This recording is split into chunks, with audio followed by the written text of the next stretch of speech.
साथियों नमस्कार, मैं आपका भाई वीरेंद्र पहल। और जैसा कि हमने आपको अवगत कराया था कि जो जाट और जोटे के प्रकरण है उसको लेकर के हम 8 बजे लाइव आएंगे, लेकिन एक ज़रूरी मीटिंग किसी मामले में कुछ साथियों के साथ चल रही थी, इस कारण थोड़ा सा 10-12 मिनट लेट हो गए, उसके लिए माफ़ी चाहते हैं। लेकिन क्या हो रहा है कि जो हमने बार बार FIR शिकायत दी गई कि भाई इसने जो हमारे बारे में और इस पशुओं के बारे में बेरहम बातें कही हैं, जो लठ मारने की, ये इस तरह से जो एक समाज को अपमानित करा है, वो कोई छोटा जुर्म नहीं है।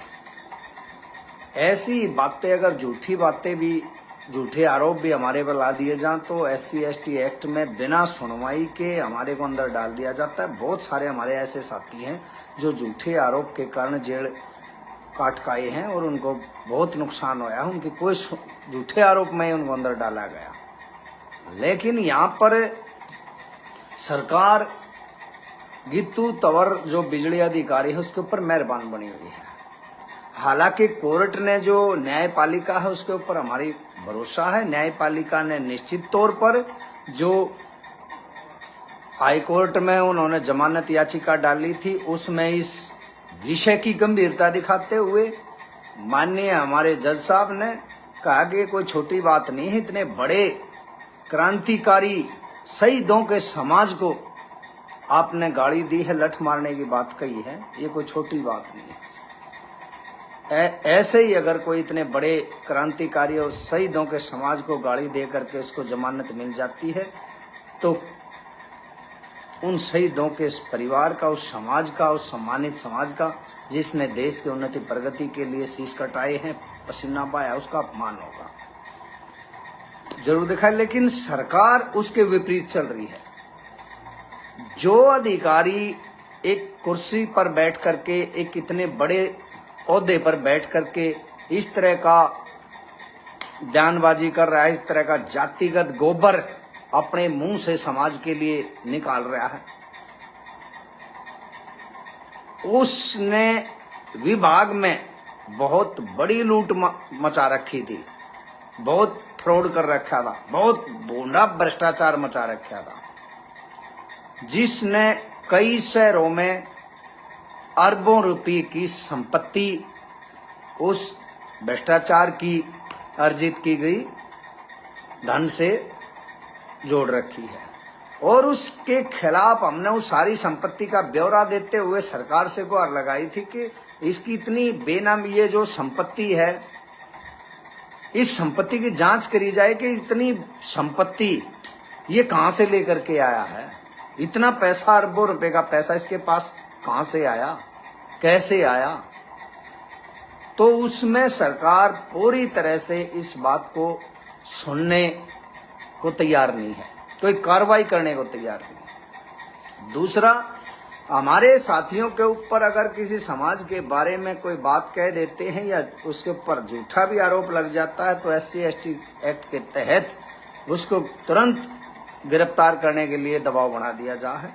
यहाँ महीनों बीत जाने के बाद भी इतना संगीन ये जो अपराध इन्होंने सामाजिक रूप से किया, उसके बाद भी उसकी गिरफ्तारी नहीं हो रही है।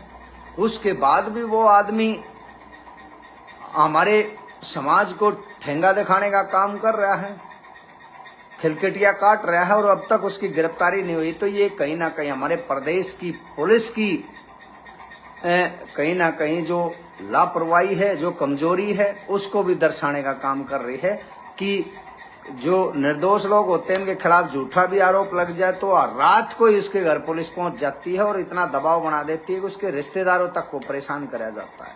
और एक अगर आदमी ऐसा है, वो अपने 10 रुपए के दम पे, अपनी सिफारिश के दम पे किसी को कुछ भी बोला और वो खुला समाज के बीच में नाचता रहे, घूमता रहे, उसके कानून के हाथ उसके गिरेबान तक नहीं पहुंच रहे हैं। और जो इसके ऊपर धाराएं लगाई गई हैं, हमने DC साहब को शिकायत दी, शुरू से आज तक कई बार शिकायत दे चुके हैं हम इस मामले में। अब गन्नौर वो शिकायत हमारी आ रही है, लेकिन हमारी मांग है पुलिस प्रशासन से, इसके ऊपर जितने एक्ट लगते हैं एक्ट के तहत इसके ऊपर धाराएं लगाई जाएं। ये नहीं कि आप इसको औपचारिकता पूरी करें। ये औपचारिकता पूरी करने वाली बात नहीं है, मेरे जाट समाज की बात है, मेरे सम्मान और स्वाभिमान की बात है। ये कोई आपके लिए साधारण बात हो सकती है। तो जो एक्ट इसके ऊपर बनते हैं उन सभी एक्टों के तहत सख्त से सख्त कार्रवाई करी जाए, वो धाराएं लगाई जाएं, उन धाराओं के हिसाब से केस दायर करा जाए। ये हमारी प्रशासन से मांग है। और इसके संदर्भ में हम ये कहते हैं कि जो हमारे नाम से अभी तक एफआईआर क्यों नहीं हो रही है, क्यों प्रशासन इसमें कोई खेल ड्रामा कर रहा है, या सरकार का दबाव प्रशासन के ऊपर पड़ा हुआ है कि जो हमने पहले दिन से इसको लेकर के हम आगे चले हैं और आज तक हमारे नाम पे इसके ऊपर कोई एफआईआर दायर नहीं हुई। माननीय सोनीपत डीसी मैडम से भी हम इस संदर्भ में कई बार अपनी शिकायत दे चुके हैं, मुख्यमंत्री जी के नाम ज्ञापन भी दे चुके हैं। तो ये बात अभी तक हमारी समझ में नहीं आ रही है कि यहाँ क्या पेच फंस रहा है, सरकार क्या दबाव डाल रही प्रशासन पे, क्या खेल खेला जा रहा है, और तुरंत प्रभाव से इसकी गिरफ्तारी हो। इसके ऊपर जितने भी एक्ट लगते हैं जिसके तहत इसने ये इस पद के ऊपर बैठ करके ऐसी भाषा का वो करा है, किसी समाज के खिलाफ, उसके समाज की औलाद के खिलाफ, एक बेजुबान पशु के खिलाफ इतनी क्रूर सोच मानसिकता को उन्होंने दर्शाने का काम करा है, उसमें कड़ी से कड़े एक्ट लगा करके कार्रवाई करी जाए। और सोनीपत डीसी मैडम से फिर हम इस मामले में मिलेंगे कि क्यों हमारी सुनवाई नहीं हो रही है, क्यों इसकी संपत्ति की जांच की ऊपर अभी तक सरकार मूक दर्शक बनी हुई है, क्या कि इसके पीछे कोई मंत्री संतरी बैठे थे भ्रष्टाचार में, इसलिए इसको बचाया जा रहा है, इसको गिरफ्तार क्यों नहीं करा जा रहा है। ये सारी चीजें हमारी लेकर के हम डीसी मैडम से मिलेंगे और उसके बाद अगर तुरंत इसके ऊपर कोई एक्शन नहीं लिया जाता तो फिर हमने मजबूरन फिर आंदोलन करना पड़ेगा, धरना देना पड़ेगा, प्रदर्शन करना पड़ेगा। ये थोड़ी कि हम चुप बैठ गए। हम प्रशासन और सरकार से अपनी बात पहुंचाने के बाद इसलिए बैठे हैं कि कोई एक्शन हो, लेकिन लंबे समय का महीने गुजर जाने के बाद भी बात ज्यों की त्यों पड़ी है। बल्कि कैसे इसको बचाया जाए, किस जगह पर इसको ड्यूटी दी जाए, इस तरह की व्यवस्था इसके लिए करी जा रही है। लोगों के ऊपर दबाव बनाए जा रहे हैं इससे इस जंग से पीछे हटने के।